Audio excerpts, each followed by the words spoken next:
Welcome to the WriterDojo with your host, Steve Diamond. Once more into the breach, my friends. And Larry Correia.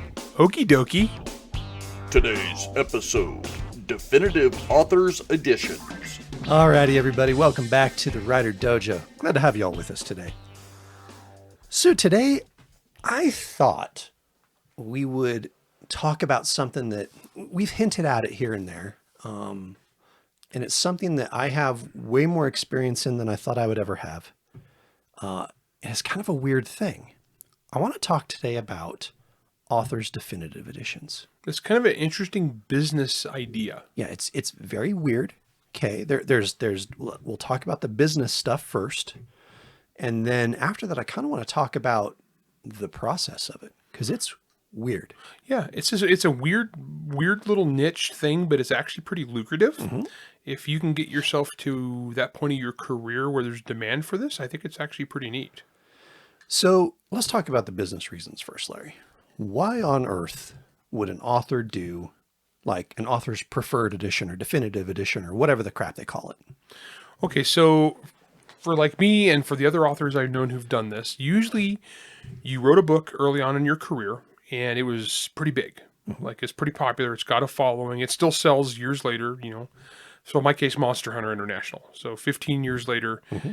It's still a very popular book. But it's my first book. I have learned a lot more in 15 years.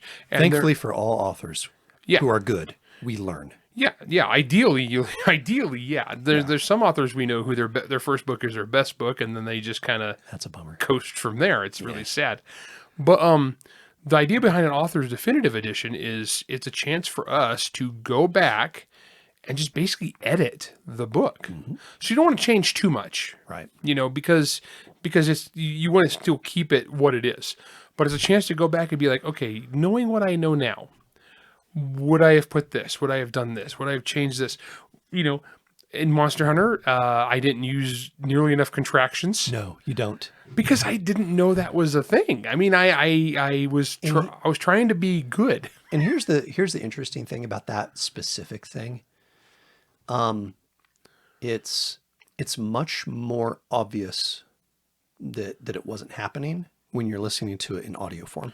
Yeah, because visually your brain just kind of skips visually, over it. A lot of times your mind just automatically squishes the words together. Yeah, and audiobooks wasn't nearly as big a thing then when I wrote this as it is now. And like now they were still sold in like bookstores. Oh, I had The Walking Drum on tape. You know, the classic novel, The Walking Drum. It was on like 50 cassette tapes.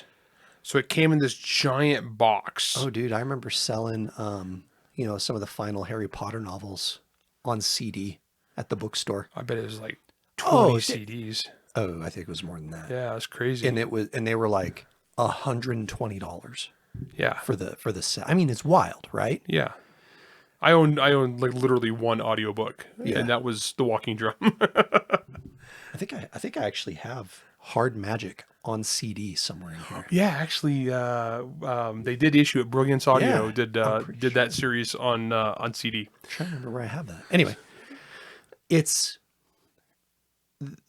oftentimes so okay. So here are the two main things that I've seen. Well, okay, there's really three. One is the author just wants to modernize it a little bit. Orson Scott Card did Ender's Game.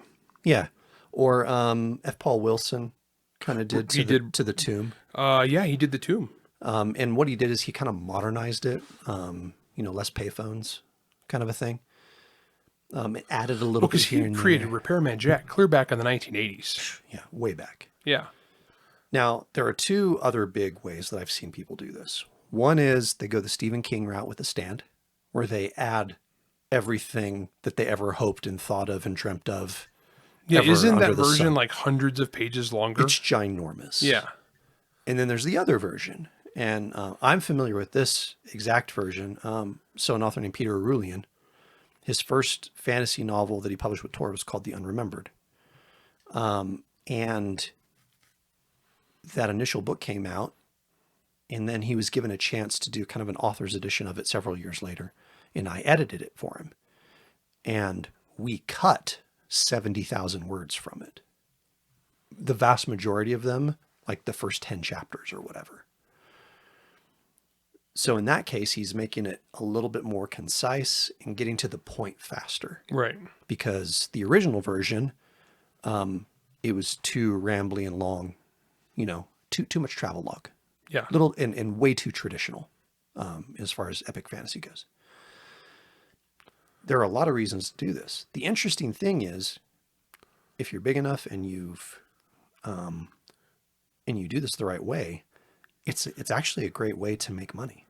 Yeah, because if you've already got the existing fan base out there who really likes your stuff, and I mean they recognize, especially if they followed your career since, they know that you've changed and grown as a writer, and you say, hey, I'm going to reissue this old book. I want to tune it up. I want to give this old book that I wrote years and years ago, I want to give it a tune up and reissue it. Yeah. Then a big chunk of those fans are going to be like, whoa, cool. Yeah. I want to check this out. Yeah.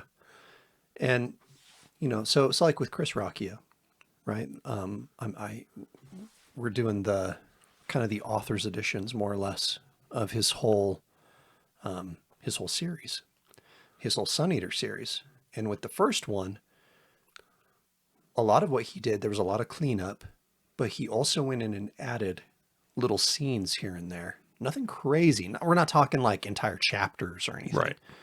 But just like little scenes, almost little vignettes here and there to either foreshadow stuff that's going to happen later in the series, some of which, hadn't been written yet at the time, or just to make reveals in books 2, 3, 4, 5, whatever, a bit more punchy. Right. And like, oh, look, I foreshadowed it now after the fact, way after the fact. There's a lot of benefit to doing this. And as fans, it's like when you get the director's cut of Aliens. Yeah. Right. And you look at it and they add the scene with the auto turrets. I love the auto turrets. And you're like, okay, this scene itself, and then the scene where Ripley discovers that like her daughter has died of old age because she's been gone so long. They cut that from the theatrical version, right? I watched the definitive version a little while ago with Abby, and it was so good. That scene right there is so poignant, and it makes the rest of the movie, especially relationship with Newt, make more sense. When you can add little things like that, it means so much to the fans, and oftentimes us as creators, it's something that we wanted to do maybe, but either we just weren't good enough. Oftentimes that's what it is. We weren't good enough. Yeah. In the start. We didn't know how to execute. Or we just didn't know any better. Yeah, we didn't know. Yeah. We didn't know what we didn't know. That's a lot of mine. Yeah. And so I really like the idea that an author can go back and tweak things so that it gets a little bit closer to what their overall vision really truly is. Plus, it gets a little more cohesive, too, because when you write a big, long series, it takes place over many years. So the books might not be that many years between the books for the characters, but for us authors, it's a lot of years between those. Yeah. I got to change the brand of phone they all had at the beginning. I'm just going to leave that out because I use a totally very old and defunct brand of cell phone. I'm not worried about that. I know, but it's what I had at the time. No, and that's fine. But it also, stuff like that dates it, which one of the things I'm doing, because I've said this before, is the biggest mistake I ever made writing Monster Hunter was I pinned to one date. Yep. December 15th, 1995. Yep. And by doing so... Or 6, sorry. Yeah, so, yeah. No, it's 5. 95, it's 5. Yeah. But by doing so, I then put a clock on the entire rest of the series. So even though I never once again, because I learned my mistake on that first book, I never again pinned to an actual real life date for anything in the current events. Didn't matter. I did in the first book. Well, and then from there are, you mentioned hard specific time cues that say, 6 months after December 15th, 1995. Yeah. Da, da, da, da, da. And so we'll talk about this in a second, in the back half of the episode. But so biggest mistake I ever made. It's crazy. It's crazy. And in reality, it's not a big deal. Honestly, as far as mistakes as a writer, that's a pretty small one. But it also dates the books, which which most readers don't notice, but some do. Yeah. Because they'll get all super meticulous trying to figure out what the actual date of the events are in the books now, and it's Oh, they like, do. I just had this conversation with a guy. yeah, just don't do that. So I do think that there are an awful lot of really good reasons to do it. So, so for say like Peter Arulian, he was launching the second book. His first book had been horribly marketed by Tor, Which is true of which is true of pretty much everything. almost everything they do, except for they do the throw spaghetti at the wall to see what sticks. They very much marketing, as in they don't market you at all, and if you're successful, then they'll market you. Yeah. So we did that for Peter's book. You know, I did it for my own book. I did it for Residue, and that was a conscious business decision. That was me saying, I am tired of being straight up in YA when most of my readers are adults anyway. Yeah. So I'm going to adjust things to make the characters a little older. That'll actually make it so I don't have to jump through some weird hoops to make things make sense in the book. And especially because in books 2 and 3, their age was irrelevant. So I'm like, why am I painting myself into a corner with this? Why did I? Right. And plus, there'd been so many issues with previous publishers. You know, the only good publisher I had was Kevin over at Wordfire. Mm-hmm. And so when I was talking with Rothman about this, we were like, hey, this is like a good opportunity for you to clean up some of the previous issues that you had in the book, or that you think you had in the book. And you're always going to have issues in those books when you look back on them. Trust me. But also, it was a nice, almost like soft reset. You know, I could re-release the first book with a new cover, new content. It's longer. I've added things. I've changed things. And then books 2 and 3 came very quickly thereafter. Yeah. Plus, for you, that was a business decision in that you had your original publisher where you had a terrible release, terrible 3 experience, times. no marketing. Yeah, Yeah. and you got shafted business wise. So this was a chance for you to do your definitive edition. Was a chance for you to have a re-release under your control. That's right. And plus, it enabled you to stage it with the rest of the series. Mm-hmm. So for that case, when we started talking about, like you suggested as a topic, my It's thought basically was a reboot. yeah. So when I was thinking of this, I was thinking about like the big, like the guys that had been around for years and years and years and have the big fan bases, but that's not necessarily the case. So there's business situations where it's more like yours, where it's only been a few years. Yeah. And it's not millions of readers. No. But it still makes business sense for you to go and do a new edition, new version, fresh start. Yeah. I mean, for me, I'll just be told, I'm always honest. I'm always blunt about this sort of stuff, especially with my own career on here. And that's that, my career was kind of in the toilet for a while because, part of it was a good chunk of it was because of lack of support from previous publishers. Yeah, well, it went out of business for being dumb. 3 times. Yeah. And then, well, one was they switched labels, and then they went out of business, and then they sold, and then that place kind of went out of business, but not really went out of business. They just wanted to get rid of all the authors so they could have their own authors because they weren't paying people. It was ridiculous. Yeah. And and then thankfully, Kevin kind of rescued the book at that point back in the day. So, but for me, I was like, you know what? Like, I got laid off a couple of years ago. I'm more than gainfully employed now. I'm hopelessly, terribly employed now. And I was like, you know what? Like, I am relaunching, I am re-releasing, I am kind of sort of rebooting my career right now. And so I want to do it fresh with this book, a new way, a new version. And so that's why I did that way. For you, with what we're doing with MHI, Yeah. it's more along the lines of what I'm doing with Chris Rocchio. This is a very cool special collector's edition, right?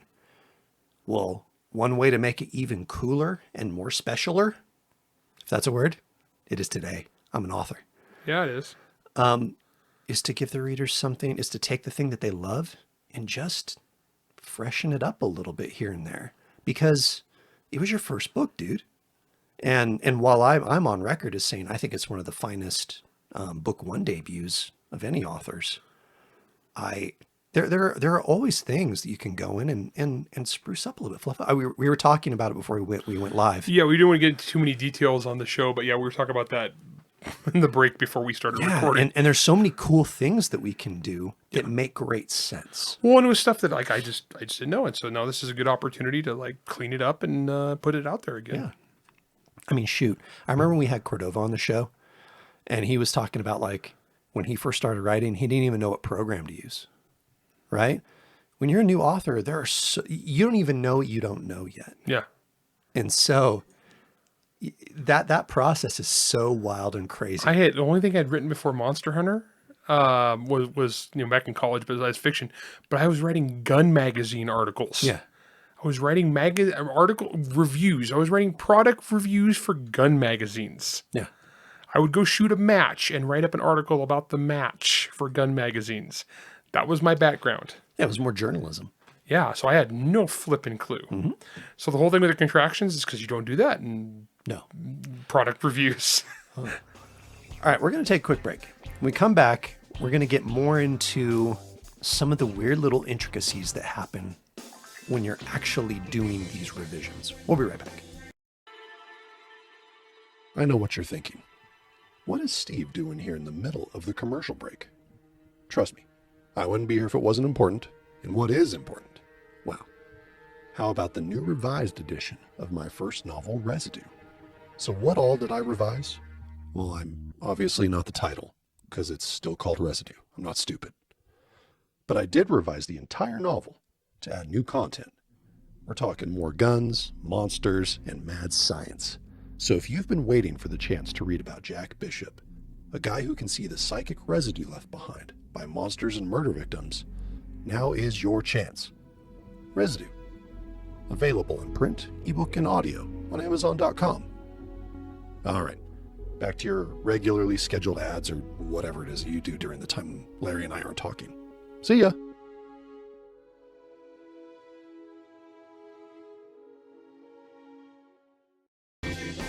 All right, everybody, welcome back. Okay, so we kind of talked about some of the business reasons, personal reasons why you would actually do kind of an author's definitive edition or preferred edition, whatever you want to call it, right? And there's a lot of those. My favorite is money. I tend to think that's a pretty good reason. Well, and I think that's interesting. We have a money thing that if you're Orson Scott Card or Steve Diamond, it's useful. Yeah. So wildly divergent areas of parts of your career. If you're Stephen King or Steve Diamond, yeah, it's still the same reason ultimately. Yeah. Money. You get to get paid again. Yeah. And before we delve into kind of the mechanics, so it's published through Primordial Press right now, which is Rothman's thing. I just got a royalty statement from him. Okay. For the last several months. Okay. Okay. In the last several months, I've made more on those books than I have in the previous iteration of it combined. Nice. Over all the years. We're talking a few months. Wonderful. That's awesome. Okay. That's rad. Like, I kind of forgot about that I was supposed to get royalties because I'm so wrapped up in the day job that when I messaged him and I was like, hey bro, I want to order some books for the Dragonsteel Con Nexus that you and I are going to. Yeah. And announcement, Rockio's going to be in our booth. Yeah. So me, Steve, and Chris Rockio are going to be at Dragonsteel in December. Yeah. Yeah. So if you already have tickets for that, great. You'll see us there. If you don't, it's sold out. Sorry. But so, I was ordering the books and stuff. And then he's like, yeah, I'll just deduct the amount from the royalties that I'm going to give you, blah, blah, blah, blah, blah. I'm like, okay, cool. In my head, I was like, it'll be a wash. And that's fine. And I was telling him about the near fire I had. And he's like, well, how much is it? And I told him, and he's like, well, hopefully the royalties will basically cover that. I'm like, and I kind of do some math and I'm like, nice. I'm like, if I order this many books and I sell them all at retail, that's this much. That's not even close to what, like, that's where my brain was going because accounting brain. And then he told me what the actual royalties were, and I went, oh, Nice. okay then. Right on. It matters, right? You know? And so I'm like, okay, this is cool. It's been the only good part of my week so far, other than this. So now into the mechanics of this, because I've done this like 3.5 times. Okay. You know, Peter Rulian, me, doing it with your book, with MHI. And I kind of sort of helped with Chris Rocchios. He did most of that because he knew what he wanted to do. Right. You were just facilitating. I was facilitating it. He did all the actual work on that. But that's 4 basically that I've been involved in. Okay. There are not that many people who've been involved in that many definitive editions for authors. That's true. That's kind of weird. And if you'd have asked me even 3 years ago if I was going to do the like a technical like author edit on MHI, I'd have told you were nuts. No. Yeah. You wouldn't have. Yeah. You Like wouldn't have that's predicted ridiculous, that. right? No. That's ridiculous. It's rad. Okay. Now, technically speaking, it's a weird gig. Okay.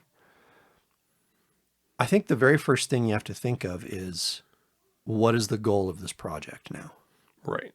You know, for Peter, it was, we want to shrink this down and make it more streamlined and cut out a lot of the travelogue stuff. For my own thing, it was, I want to age it up a little bit. I want to okay.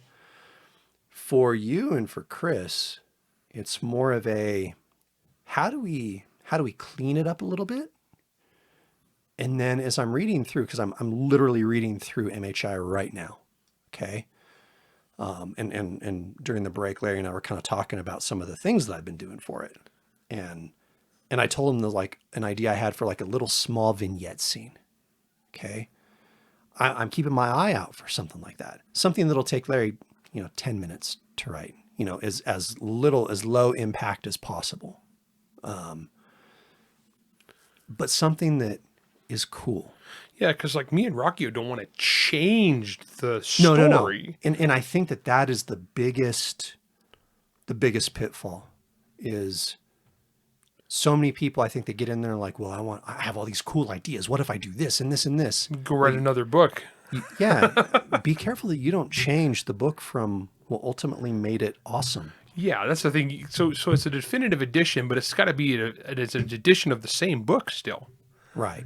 And I think that's a mistake that some people might make, is that I'm going to like write an entirely new book. Right. It defeats the purpose, business-wise and artistically. Definitely business-wise. Well, and if this case like me or Rockio, where the book is popular enough to warrant this treatment, you really don't want to screw with what made it special. Yeah, all you're doing. So for example, one of the things I'm doing right now, and we talked about it, the underuse of contractions, right? So I'm going through, and as I'm reading along, I'll see where a contraction should be. If while I'm reading it pops out at me like, ugh, like if it kind of slaps me in the face, yeah, then I switch it to a contraction. If it doesn't bother me in the course of reading, if it doesn't pull me out of the sentence, I leave it because it doesn't matter. We all use filler words. The word that. We use that word a lot in fiction as we write. And then typically in editing passes, we go and we try to cut because you realize that a lot of them don't need to be there. It doesn't need to be there. Yeah. And said. Yeah, exactly. Dialogue tags. So we've had a whole episode about this. You guys know said is my become, mortal enemy. Yeah, it's become your mortal enemy. It's become your nemesis. It's because I do so much in audio. Right. And so, I'm pulling, I'm shortening some of those and streamlining sentences here and there. But I'm not rewriting things. We're not rewriting stuff. No, that's not the point. No, and if anything, like any bits of rewriting, that's me. That's you. And we've already talked about. They have about 4 specific things that I want to tweak. Yeah. I mean, and it's not anything huge. Just stuff that, like, looking back, it's like I really wish I would have did that different. It doesn't change anything in the series. It doesn't even really change anything in this book. It's just like little niggling things that just bug me that as the writer is like, I wish I would have known that back in 2007. Yeah, right. And one of them, which you already mentioned, is like the time anchors.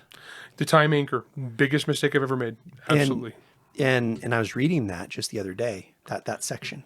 It's when Owen walks in to MHI for the first time, and he passes the wall of honor. That was the other mistake I made was, guys, and I'm going to warn you this now. If you are writing something that you hope will turn into a series, avoid pinning yourself with actual hard numbers that will limit future storytelling potential. Because you said there were about 100 people who died in said event on December 15th, 1995. Yeah, it seemed like a really good, it seemed like a logical thing at the time to describe it, to say how many numbers there were.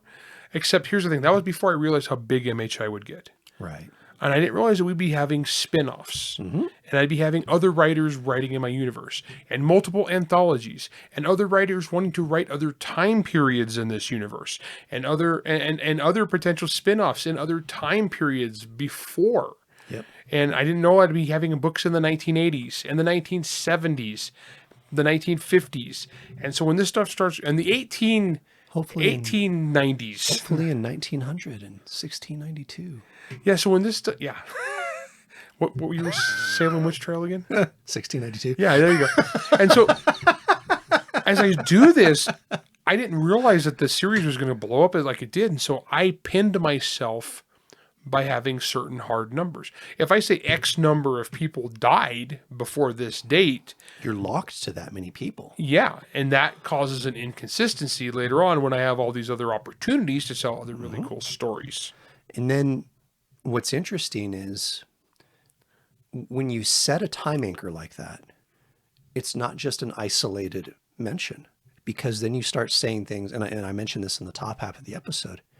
You're like, oh, well, 6 months after the events and da-da-da-da-da-da. And so as I was going, and I'm editing in there, I took where you said 6 months later, I said a little while later. Yeah.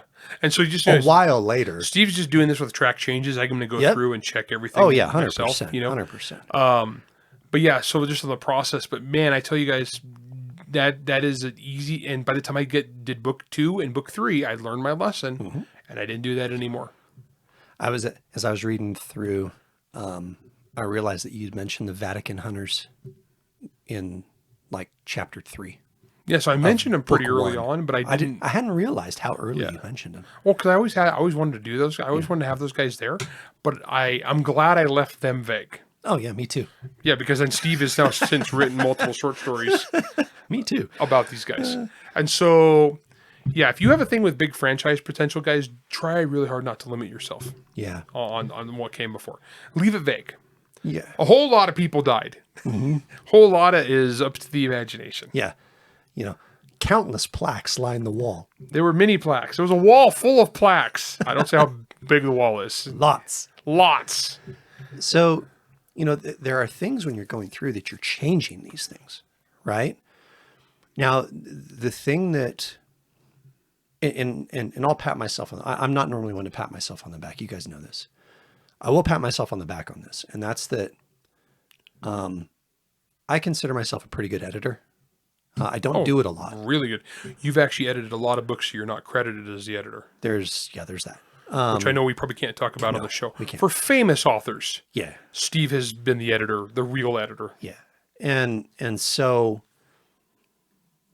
there is the biggest pet peeve I have, and we've talked about this with like Dave Butler when he was talking about being an editor, because Dave's a fantastic editor. Yeah, I really like Dave as an editor. He's a wonderful editor. I love him as an editor. One of the biggest things is remember it's not your book. Okay? And I'm good at that, I think. I'm going through and I'm reading it, and I mean, even today, as I was doing an edit, I changed just a couple words on it in this one area, and I looked at it and I went, no, I think Larry would have left it the original way. Yeah. And so I removed the change. Well, plus, I just reject those whenever I see something like I've been edited by so many different people, so many different times for so many different things.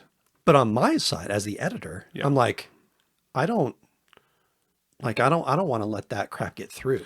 Yeah, we've talked about know what I mean? On the episodes with editing, we've talked about like the anticipation, like editorial anticipation of like Yeah. what the author's going for and staying true to that. What they'll accept, what they're good with, Yeah. and what they're not.